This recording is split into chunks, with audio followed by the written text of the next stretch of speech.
Voltaire stated, "Everything has come down to us from the banks of the Ganges." From these statements we see that many renowned intellectuals believed that the origin of scientific thought was the Vedas.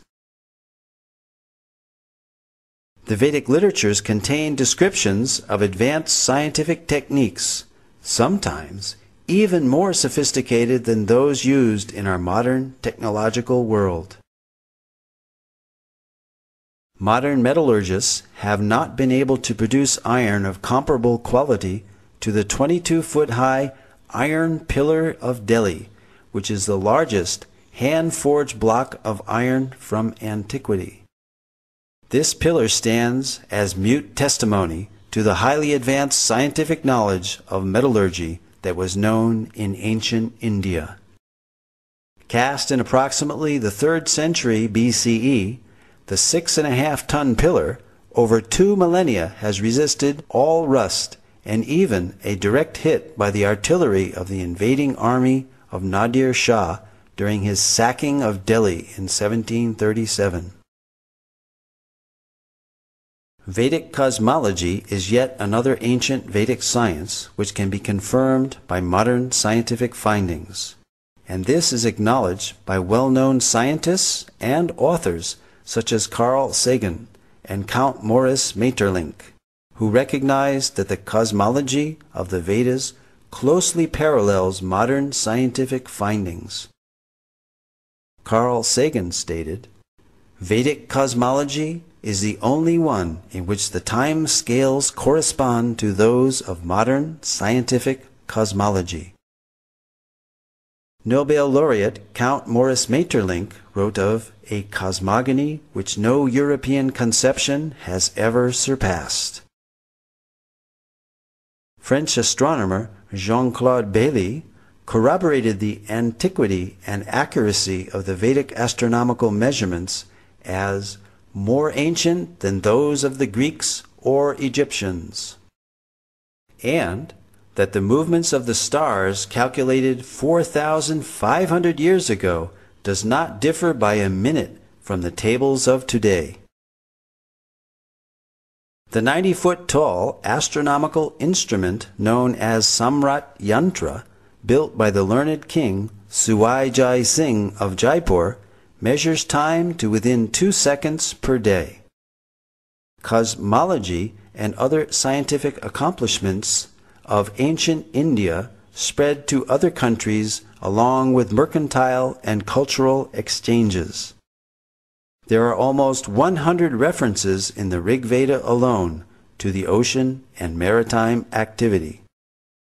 This is confirmed by Indian historian R.C. Majumdar, who stated that the people of the Indus-Saraswat civilization engaged in trade with Suma and centers of culture in Western Asia and Crete. An example of these exchanges is found in the inscriptions on the Heliodorus column, erected in 113 BCE by Heliodorus, a Greek ambassador to India and convert to Vaishnavism, as well as the 2nd century BCE coins of Agastocles, showing images of Krishna and Balaram. These artifacts stand testimony that Sanatana Dharma predates Christianity. This also confirms the link between India and other ancient civilizations such as Greece, and shows that there was a continuous exchange of culture, philosophy, and scientific knowledge between India and other countries. Indeed, the Greeks learned many wonderful things from India. Voltaire, the famous French writer and philosopher, stated, "Pythagoras went to the Ganges to learn geometry." Abraham Seidenberg, author of the authoritative History of Mathematics, credits the Sulba Sutras as inspiring all mathematics of the ancient world, from Babylonia to Egypt to Greece. As Voltaire and Seidenberg have stated, many highly significant mathematical concepts have come from the Vedic culture, such as the theorem bearing the name of the Greek mathematician Pythagoras is found in the Shatapatha Brahmana, as well as the Sulba Sutra, the Indian mathematical treatise written centuries before Pythagoras was born. The decimal system, based on powers of 10, where the remainder is carried over to the next column, first mentioned in the Taittiriya Samhita of the Black Yajurveda. The introduction of 0 as both a numerical value and a place marker. The concept of infinity. The binary number system, essential for computers, was used in Vedic verse meters. A hashing technique similar to that used by modern search algorithms such as Google's was used in South Indian musicology.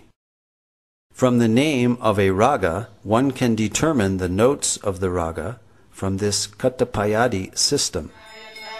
The Vedas, however, are not as well known for presenting historical and scientific knowledge as they are for expounding subtle sciences such as the power of mantras.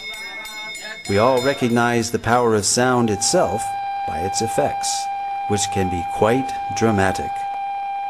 Here, a high-pitched frequency shatters a drinking glass.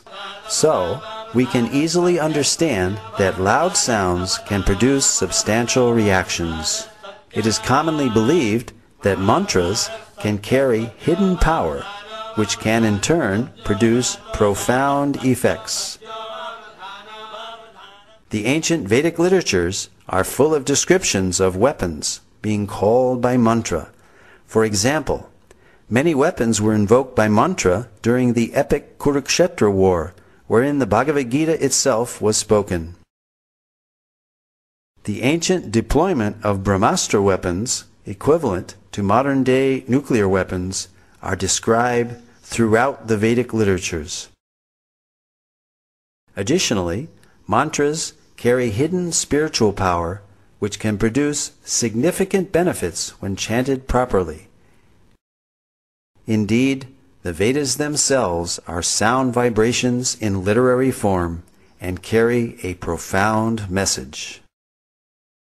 Spiritual disciplines recommend meditational practices such as silent meditation, silent recitation of mantras, and also the verbal repetition of specific mantras out loud.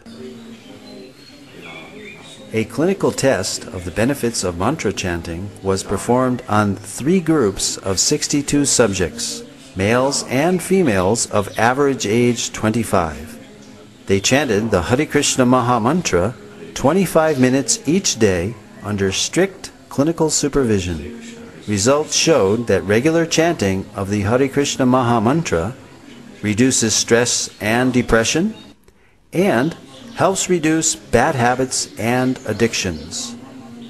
These results formed a PhD thesis at Florida State University. Spiritual practitioners claim many benefits from mantra meditation, such as increased realization of spiritual wisdom, inner peace, and a strong communion with God and the spiritual realm.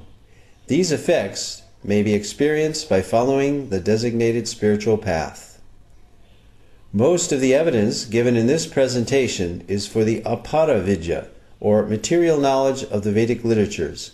The Vedas, however, are more renowned for their paravidya, or spiritual knowledge, and even superior is the realized knowledge of the Vedic rishis or saints, that which is beyond the objective knowledge of modern science, knowledge of the eternal realm of Sat Chit Ananda, eternality, blissfulness, and full knowledge. But that is another presentation. For further information, please visit our website, www.gosai.com.